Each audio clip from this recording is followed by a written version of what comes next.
कारोबार की खबरों को आगे बढ़ाते हैं। बजट से आपकी दवाइयों पर खासा असर पड़ सकता है। आम लोगों को सरकार के फ्रिंज बेनिफिट टैक्स की दोहरी मार पड़ सकती है। दवा कंपनियों ने इस टैक्स के बोझ को भी बढ़ी कीमतों की शक्ल में ग्राहकों के ऊपर डालने का मन बना लिया है। दवाइयों की खरीदारी का बिल पहले से ज्यादा भारी भरकम हो सकता है। फ्रिंज बेनिफिट्स टैक्स से परेशान दवा कंपनियों ने इसका बोझ अपने ग्राहकों पर डालने की कवायद शुरू कर दी है। दवा कंपनियों का कहना है कि वो अपनी सारी मार्केटिंग एमआर यानी मेडिकल रिप्रेजेंटेटिव्स के जरिए करते हैं। अनुमान के मुताबिक इंडस्ट्री हर साल एमआर पर 8,000 करोड़ रुपए खर्च करती है। अगर इस पर टैक्स लगाया जाता है तो इंडस्ट्री के लिए ये बोझ उठाना मुश्किल होगा। एडिशनल टैक्स बर्डन कंज्यूमर और पेशेंट्स के ऊपर थोपा जाएगा और ये वाजिब भी है, क्योंकि इंडस्ट्री के बस में नहीं है इस तरह के टैक्सेस अपने सर पर लेना। और ये फ्रिंज बेनिफिट टैक्स एक हवा और या एक जिन की तरह हमारे सर पर आने वाला है।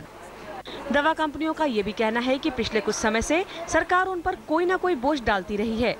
दरअसल जनवरी में तमाम दवाइयों को एमआरपी पर आधारित कीमतों के दायरे में लाया गया था, जिससे दवा कंपनियों को काफी नुकसान उठाना पड़ा। इंडस्ट्री ने अपनी लागत पर टैक्स से छूट का दायरा यानी अबेटमेंट 35% से बढ़ाकर 56% करने की मांग की थी, जिसे केवल 40% किया गया। इसके अलावा कंपनियों ने रिसर्च एंड डेवलपमेंट और दवाओं के ट्रायल पर होने वाले खर्चे को टैक्स के दायरे से बाहर रखने की मांग की थी, जिस पर बजट में कोई ध्यान नहीं दिया गया। We would like to have policies and directions from the government which are more long-term in nature. And also when you're looking at the definition of the weighted deduction or R&D expenditure, we believe it needs to be enlarged. Industry के मुताबिक मौजूदा स्थिति में दवाओं की कीमत 10% तक बढ़ाई जा सकती है।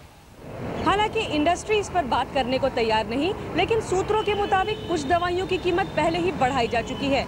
ऐसे में अगर कीमतें दोबारा बढ़ती हैं तो खरीदारों की मुश्किलें बढ़ना लाजमी है। शिल्पी झा, दिल्ली, आज तक।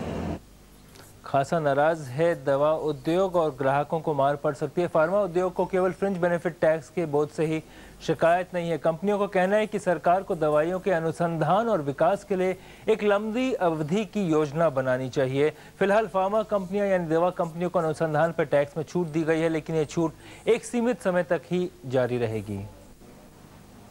Research and development benefit which he has given, he has continued for a couple of more years, but that does not provide a stable environment because these are sunset clauses, and the industry over the years have performed based on this benefit in terms of export, in terms of investing in R&D. In fact, last year about top 5 or 7 companies have invested about 1,000 crores in R&D. So I believe that this benefit should be continued for a longer period of time. Especially when we have a patent regime. Budget से दवा उद्योग पर कितना असर पड़ा है, ग्राहकों पर कितना असर पड़ा है, बात करते हैं अपनी संवाददाता शिल्पी से जो इस पर नजर रखी हुई है। शिल्पी, आपने हमको बताया इस रिपोर्ट में कि 10% दवा के दाम बढ़ सकते हैं, तो ये कब तक होगा? क्या कुछ उम्मीद की जा सकती है कि थोड़ा जो बढ़ा हुआ खर्चा है वो कुछ कंपनियां अपने पास ही रख लें? जी प्रांजल, मैं आपको बता दूं कि जनवरी में जब एमआरपी बेस्ड प्राइसिंग लाई गई थी इस इंडस्ट्री में, तो कई कंपनियों ने कई दवाओं की कीमत चुपके बढ़ा भी दी है और वो दवाएं बढ़ी हुई कीमतों के साथ बिक रही है। हालांकि इंडस्ट्री से कोई भी कैमरे पर आकर इस बात को स्वीकारने को तैयार नहीं है। इसके अलावा इस वक्त इंडस्ट्री बाकी जो कीमतें हैं, जो 10% की बात की जा रही है ऑफिशियली बढ़ाने की, उस पर इंडस्ट्री अभी भी थोड़ा इंतजार कर रही है कि वित्त मंत्री एक बार फाइन प्रिंट्स लेकर के आ जाएँ, उसके बाद जो फाइनल प्राइसिंग है वो तय की जाएगी। लेकिन कई दवाओं की कीमतें चूंकि बढ़ाई जा चुकी हैं और कई पर अभी भी काम चल रहा है, तो उम्मीद होनी चाहिए कि जो भी कीमतें हैं वो हफ्ते 2 हफ्ते के भीतर बढ़ी हुई कीमतों की शक्ल में बाजार में दवाइयां आ जाएंगी। शिल्पी, ये जो दवाइयों की कीमतों की बढ़ाने की बात है, हर किस्म की दवाई पे होगा या कुछ दवाइयां हैं सिर्फ उन पे होगा? प्रांजल, ये फाइन प्रिंट्स अभी तक तय नहीं है। इंडस्ट्री अब इस पर काम कर रही है कि कौन सी दवाइयां हैं, कितनी ज़्यादा बढ़ाई जाएगी। कुछ मशीनें थी जिन पर आयात शुल्क घटाया गया था बजट में, दवा बनाने वाली कुछ 9 मशीनों पर घटाया गया था, तो उसको किस तरह से ट्रांसलेट किया जाए कीमतों के शक्ल में, उस पर अभी काम चल रहा है। जी, एक आखिरी प्रश्न संक्षेप में बताइए शिल्पी, जो अनुसंधान के लिए जो छूट चाहती है दवा कंपनियां नई दवा ईजाद करने के लिए, वो क्या चाहती हैं सरकार से?